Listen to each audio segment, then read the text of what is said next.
আবারও পুলিশের জালে গ্রেপ্তার 3 বাংলাদেশি অনুপ্রবেশকারী। সূত্রের খবর, নদিয়ার হাঁসখালী থানার পুলিশ গোপন সূত্রে খবর পেয়ে হাঁসখালী থানা এলাকায় একটি বিশেষ অভিযান চালায়। সেখান থেকেই দীর্ঘদিন থেকে গা ঢাকা দিয়ে থাকা 3 অনুপ্রবেশকারীকে গ্রেপ্তার করে। জানা গেছে, ভারতীয় দালাল চক্রের মধ্যে দিয়ে বাংলাদেশিরা গা ঢাকা দিয়েছিল। অনুপ্রবেশকারীদের জিজ্ঞাসাবাদে ভারতীয় দালাল চক্রের সাথে জড়িত থাকা শরীফুল মণ্ডল নামে এক ব্যক্তিকে গ্রেপ্তার করে পুলিশ। জানা গেছে, বাংলাদেশি অনুপ্রবেশকারীদের নাম অভি মিয়া, সুজ্জ্বল মিয়া, তানিয়া আক্তার। শুক্রবার ধৃত 4 জনকে রানাঘাট বিচার বিভাগীয় আদালতে তোলা হয়।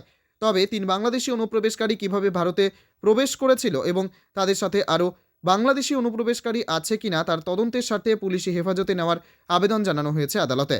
উল্লেখ্য, গত কয়েক মাস ধরে প্রায় প্রতিদিনই বাংলাদেশি অনুপ্রবেশকারীদের গ্রেপ্তার করছে রানাঘাট পুলিশ জেলা।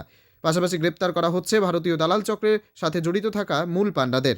এক প্রকার বলা যেতেই পারে, ভারত বাংলাদেশ সীমান্তের কাঁটাতার পেরিয়ে নদিয়া জেলার বিভিন্ন প্রান্তে অনুপ্রবেশকারীরা প্রবেশ করলেও পুলিশের চোখে ধুলো দিয়ে বেশি দিন গা ঢাকা দিয়ে থাকতে পারছে না, যার কারণে প্রতিদিনই একের পর এক গ্রেপ্তার হচ্ছে এই ধরনের অনুপ্রবেশকারীরা।